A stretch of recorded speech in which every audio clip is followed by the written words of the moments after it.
Now we come to Chapter 3, the Shewa. Remember, the Shewa is two dots vertically placed under a letter. But Shewas come in two varieties. You have a vocal Shewa and you have a silent Shewa. But the problem is they both look alike when we're talking about a simple Shewa. And that's what we're talking about, really. These two vertical dots is really what we would call a simple Shewa. But again, it can look like a vocal or it can look like a silent Shewa. And so what we want to do is see if we know the difference between the two and be able to distinguish between the two. Now, a silent Shewa is the absence of any sound, and it closes the syllable. A vocal Shewa, on the other hand, is again an indistinct vocal sound, vowel sound, like a something like this, and it always begins a syllable. So we want to keep those things in mind. That's the definition of a silent Shewa and the definition of a vocal Shewa. So now what we want to do is we want to try to make a distinction. And so if you look at section 2 of chapter 3, you'll see we're distinguishing between a silent Shewa and a vocal Shewa. And we want to look at just a single Shewa, where we have a situation where we just have one of them somewhere. And then in examples where we have Shewas back to back like this. So the first one, we're just going to look at a single Shewa. And so at first we want to look at number 1 there, at the beginning of a word. Anytime you have a Shewa at the beginning of the word, it is a vocal Shewa. I believe in Hebrew there's maybe just one exception to this rule, but don't worry about it, shtayim. But really, when you see a Shewa, a single Shewa, at the beginning of a word, always consider it vocal for right now. And number 2 is the problem is if you have a Shewa in the middle of a word. Well, when you have a Shewa in the middle of the word, that's where the real difficulty lies. And so let's look at an example that I gave you in the book, which looks like this. Here the Shewa is not beginning a word and it's not at the end of a word. It's in the middle of a word. And so the key to determining whether this is a vocal Shewa or a silent Shewa is you must look to the vowel to the right of it.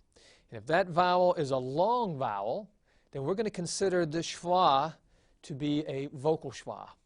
If, on the other hand, that vowel would have been a short vowel like this, then we would consider this Shewa to be a silent Shewa. So that's the real difference.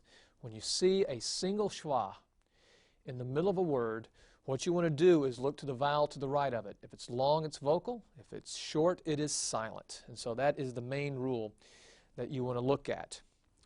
Okay, but if you look down also at number 3 here in the middle of a word, is you can have a certain line called a metheg. And so in the example that I give,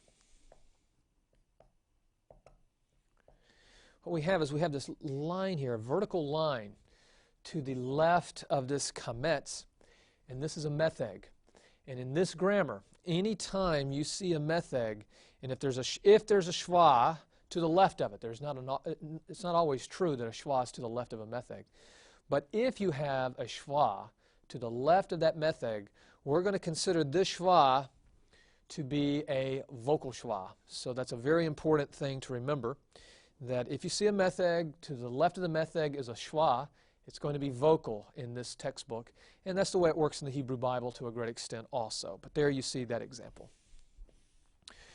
And then if you have a Shewa at the end of a word, and remember when we did the alphabet, that we had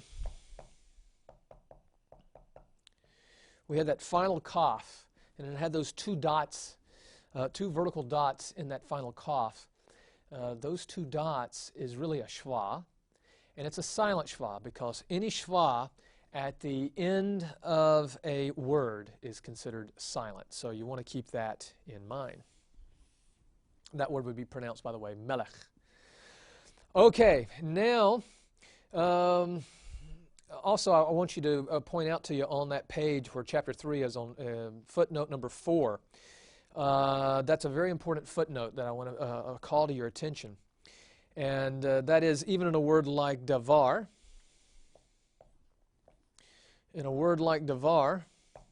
that really there's an implied silent Shewa at the end, even though you do not see it, where it's not implied in the word I gave you before, like melech, that final kaf with the two dots in it.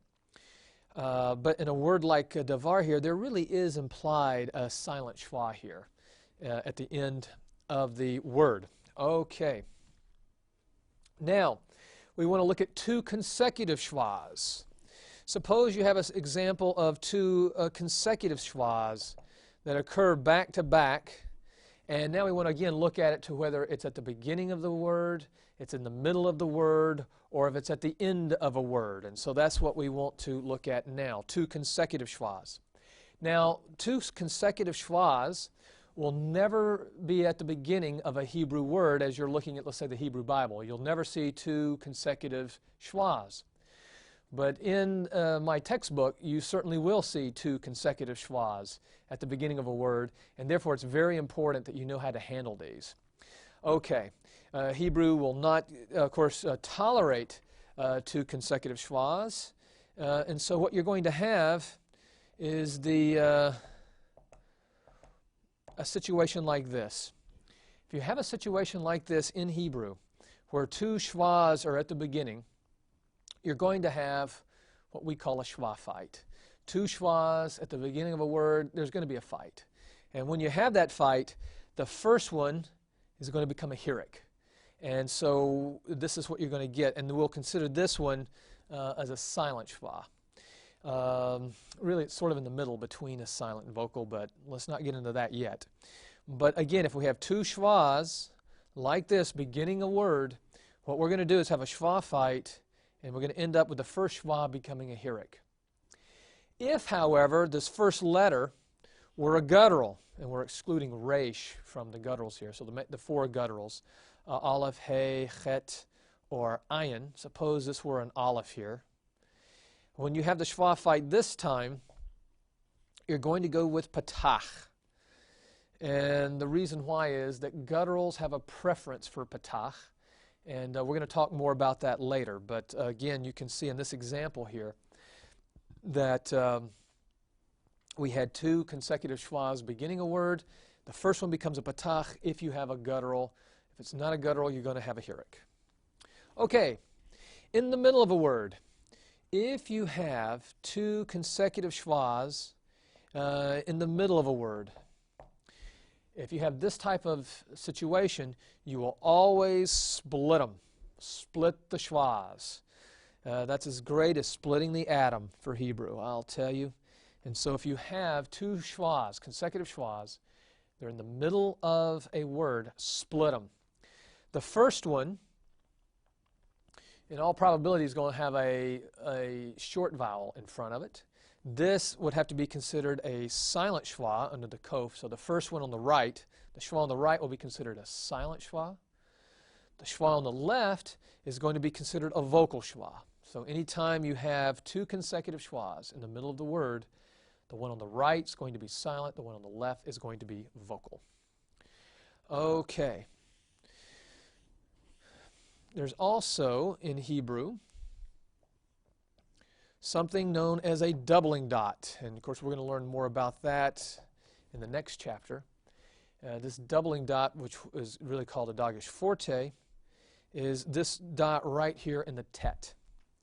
That doubling dot that you see here really is representing this.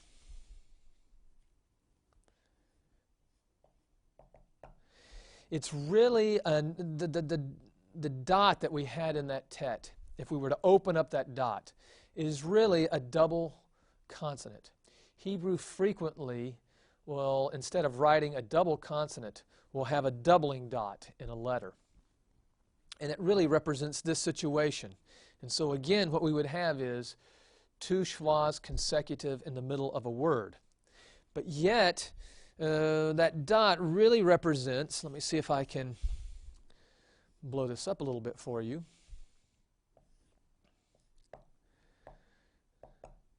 There's really another tet in there with the shwa. And that shwa is the silent shwa that goes with this vowel here. And then this is a vocal shwa. So what we have here is really this situation here. You divide here, this would be the silent, this would be the vocal, but when we make this as part of a doubling dot, then really this is still the vocal schwa, and that dot represents another tet and a silent schwa there also. So here's the bottom line. You see a schwa under a doubling dot, always consider it vocal, because really the silent schwa is implied here with the doubling dot. Now, let's look at if you have two consecutive schwas at the end of a word. And so at the end of a word, if you have two consecutive vocal schwas, they are both silent schwas. And so just remember that. Two at the beginning, you're going to have a schwa fight. Two in the middle, you're going to split them. And two at the end, they're both silent schwas. Okay, well, there's another type of schwa, as you see in section 3. There's a composite schwa. And the composite schwa is made up of a composite of a schwa, and then to the left of that schwa, you have a short vowel, not a long vowel. So you have a patach, or you have the segol. We love to call that the 5-star general. You see, you've got the MacArthur look there with the 5 stars. And then you would have another schwa, a composite that looks like this, but this must be a kametz chatuf, because the kametz chatuf, again, is the short vowel. This is not the long kametz here. And so again, it's a composite of a schwa with a short vowel. And they come in three varieties, and they look like this. So these are the 3 forms you can have. Composite schwas are schwas. They're not vowels. Do not consider these as vowels. Consider these as schwas. Also, the composite schwa is always vocal. It's never silent. So when you see a composite schwa, immediately you want to label them as a schwa, not a vowel, and also you want to label them as vocal, never silent. Now we want to talk about the schwa in the syllable. Now last time, remember, as we defined a syllable, we defined a syllable as beginning with a consonant and having a single vowel. And of course it could end in a vowel, or the syllable could end in a consonant. And of course that was the distinction between open and closed syllables. Well, this time what we want to do is we want to talk about the schwa in relationship to the syllable.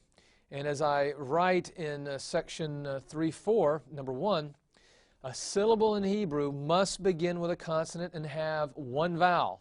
So we're keeping that definition, but you must keep this in mind. A consonant with a vocal schwa, and by that I mean either a simple schwa or even a composite schwa that has that little vowel composite with it. Again, that's just a schwa. Never constitutes a syllable in Hebrew. That's very important. The vocal schwa, nor the silent schwa, nor the composite schwa, nor any other schwa that you can think of, can ever constitute a syllable with just a consonant. Never. You've got to have a vowel in order to have a real syllable in Hebrew, not just a schwa. Okay, with that in mind, if you do have a vocal schwa, that vocal schwa will attach, of course, remember, vocal schwas always begin syllables. It will attach with the following consonant, vowel, and perhaps consonant combination that's going to come later. So now let's divide syllables again with the examples that I give you here in the book. And here's the first example. And remember, here's how we would do it.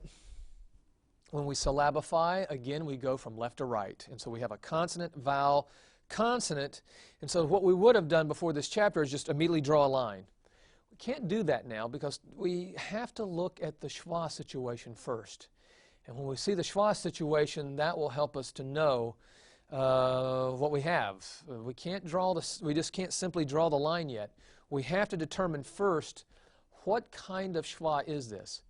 If it's a silent schwa, then this would be the end of a syllable. We'll draw the line here. On the other hand, if we determine that this is a vocal schwa, then vocal schwas begin syllables, and we must draw the line here. So as we syllabify now, one of the first things we have to do is really we have to distinguish between the vocal and silent schwa. So we have to determine that first. Okay. So if we want to, what we could do is look at the schwa. It's a single schwa. It's in the middle of the word. The issue is what precedes it. If it's a short vowel, it's a silent schwa. If it's a long vowel, then it's a vocal schwa. Hirik is a short vowel, and therefore this has to be considered a silent schwa. Silent schwas in syllables. The division is going to be here. So we're going to have consonant, vowel, consonant, break. Then the silent schwa ends this consonant, this syllable here, excuse me. Okay, now we have to label our syllables open or closed. Here the syllable ends in a hey, so we have to label this one open. This one here with the silent schwa, anytime it ends with a silent schwa, it is closed. And here with a kof and so forth, so this is a closed syllable, and the last syllable is an open syllable. Okay, let's do another one.